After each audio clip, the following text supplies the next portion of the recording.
There's a moment in certain games where your brain genuinely gets confused. The lighting is too accurate, the textures are too detailed, the way rain hits a surface, the way shadows move, the way a character's face reacts to emotion. All of it rendered so precisely that for just a split second, you forget you're looking at a game at all. We are living through the most visually stunning era in gaming history right now. Hardware that would have seemed impossible 10 years ago is now rendering worlds so lifelike, they blur the line between game and reality in ways that genuinely stop you mid-session just to stare. Graphics have always mattered, but right now, in 2026, the best-looking games aren't just impressive, they're breathtaking. Today, we rounded up the games pushing visual realism further than anything ever has before. These are the best games with the most realistic graphics on the planet right now. Let's get into it. Hideo Kojima's strangest game is also one of the most visually haunting things you'll ever play. Death Stranding runs on the Decima engine, the same tech behind Horizon, and it uses it to build empty, eerie, breathtaking landscapes that stretch for miles.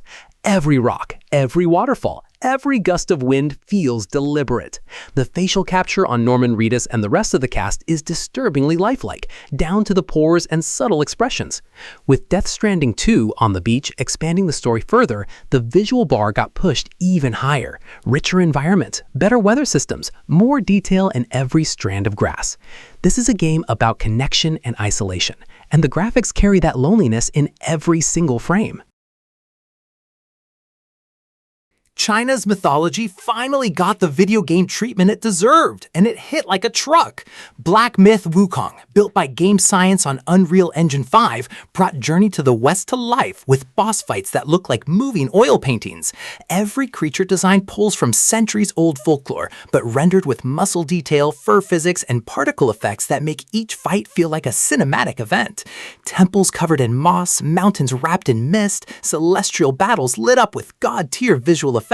This game doesn't hold back. What makes it hit different is the cultural weight behind it. This isn't just another fantasy skin, it's mythology treated with real reverence and insane production value. It proved a single-player action game could still shock the entire industry in 2024.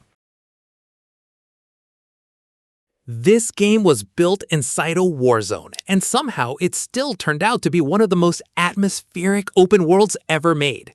GSC Game World, a Ukrainian studio, kept working on Stalker 2 even as the war back home threatened everything, and that grit shows up on screen. Built on Unreal Engine 5, the Chernobyl exclusion zone feels genuinely irradiated, decayed, and dangerous. Fog rolls low over abandoned villages, rusted machinery sits half swallowed by overgrown grass, and the lighting makes every abandoned building look like it's hiding something.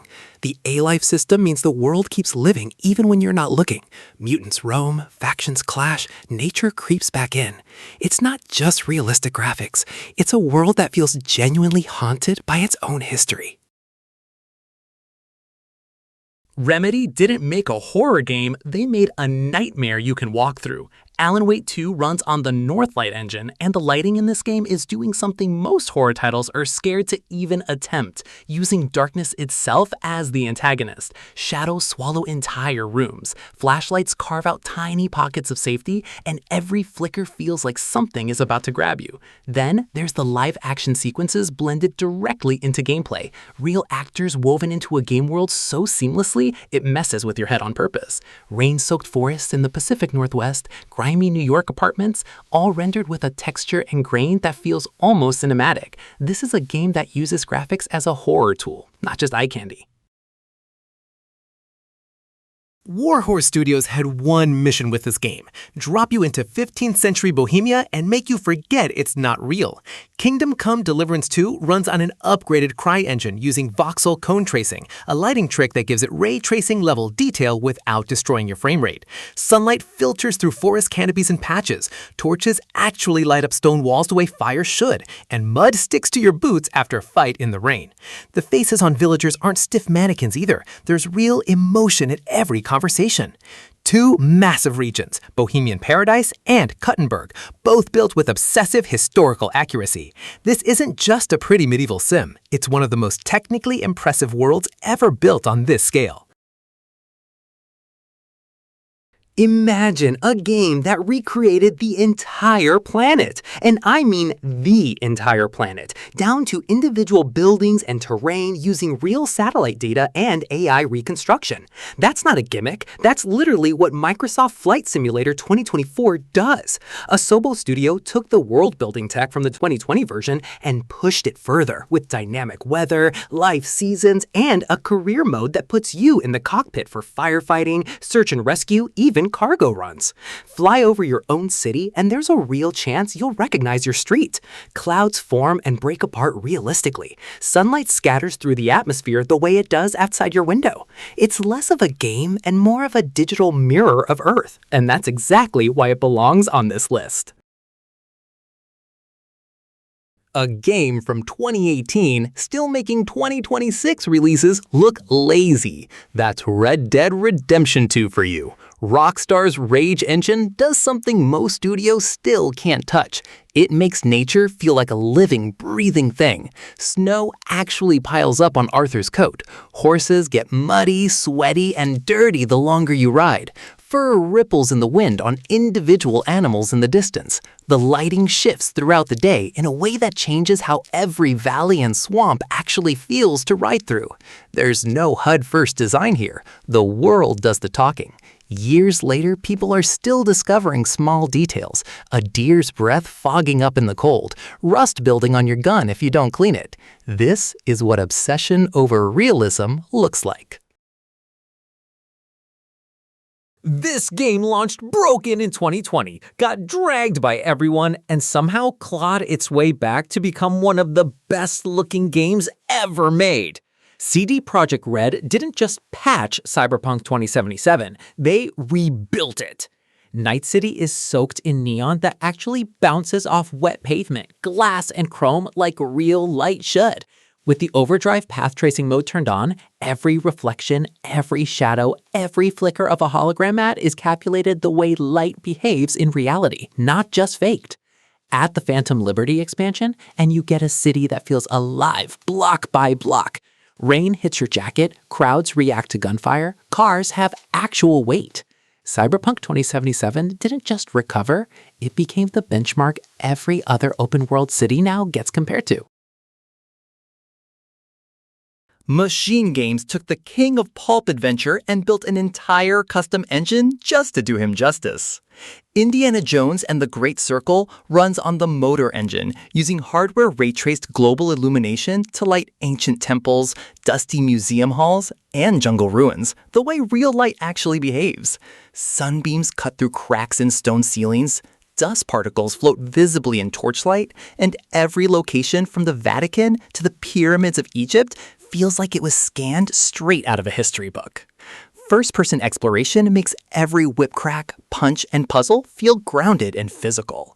The attention to 1930s period detail in the clothing, the architecture, the lighting is what pushes this game from good-looking to genuinely immersive. It's proof that even a licensed movie game can push graphics forward. Bloober Team took one of horror gaming's most beloved stories and rebuilt it from scratch, and it turned out even scarier than the original. The Silent Hill 2 remake runs on Unreal Engine 5, drowning the fog-covered town in ray-traced lighting that makes every dark corner feel genuinely threatening. James Sunderland's face carries real weight and exhaustion through every cutscene, thanks to some of the best facial capture in horror gaming right now. Rust, decay, and grime cover every surface with a texture detail that makes the town itself feel like a character. The over-the-shoulder camera pulls you closer to the horror than the original ever could. This remake didn't just modernize the graphics, it used them to make grief and guilt feel physically suffocating. Set in Mexico, Forza Horizon 5 turned an entire country into a racing playground, and years after release, it still holds up against newer competition. Playground games built dynamic seasons into the world, so the same road you raced on in summer turns into a flooded jungle trail in the rain, or a dust storm in the desert. Car models are recreated down to interior stitching and brake dust buildup over time.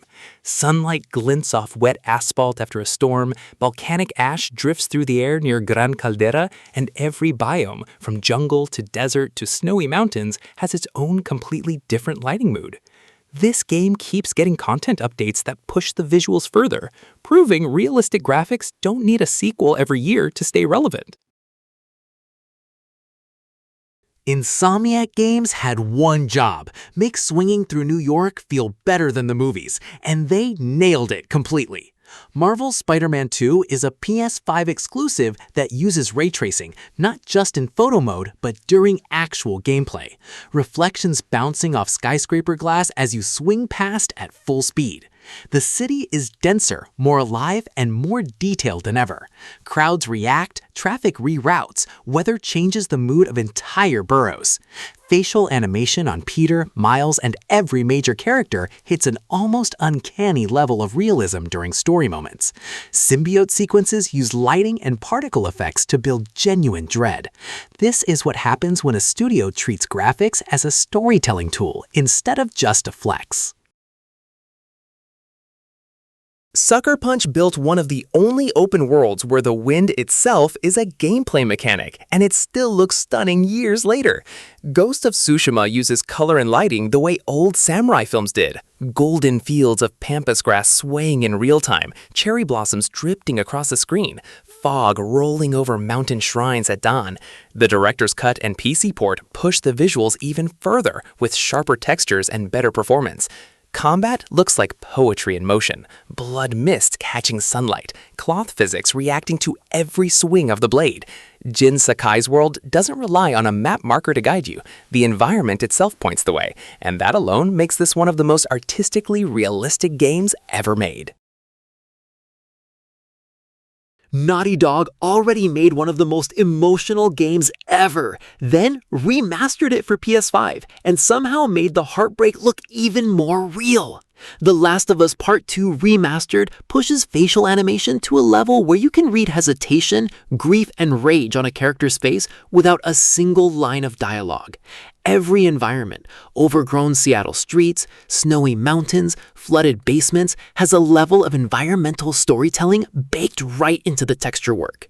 The no-return roguelike mode gives the same visual fidelity a replayable structure, so you keep coming back to a world this detailed. Lighting here isn't just pretty, it's used to build tension. A flashlight beam cutting through darkness can genuinely make your heart race.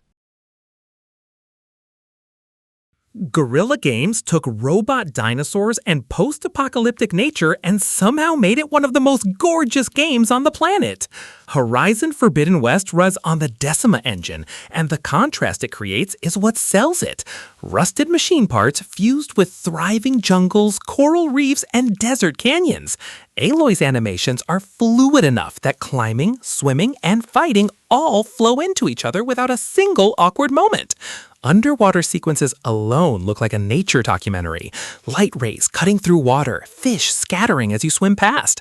Add the complete edition's extra content and visual polish, and you get a game where every biome feels handcrafted with a completely different mood. It's proof that a fictional world can still feel more alive than reality sometimes.